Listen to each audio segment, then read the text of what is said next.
দোলনা থেকে কবর পর্যন্ত ইলম অন্বেষণ করো। উতলুবুল ইলমা মিনাল মাহদি ইলাল লাহদি। সমাজের মধ্যে একটি কথা আছে যে তোমরা দোলনা থেকে কবর পর্যন্ত ইলম অর্জন করো। এই কথা রেখে হাদিস কি? হাদিস না, এটা সমাজের অনেকেই জানে না। এটাকে সমাজের 80% মানুষ বলেই দেয় যে এটা হচ্ছে হাদিস। অথচ এই সম্পর্কে নবীজি কি বলেন? এই সম্পর্কে আবু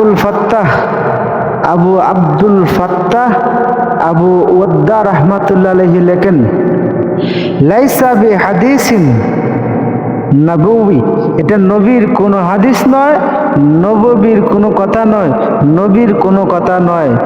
ওয়া ইন্নামা হুয়া মিন কালামিন নাস, এটা মানুষের কথা।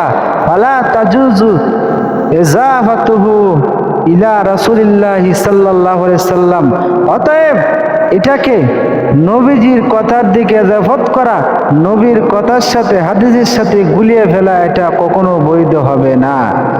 এটা তাহলে দোলনা থেকে কবর পর্যন্ত ইলম অর্জন করা, এটা কার কথা নয়?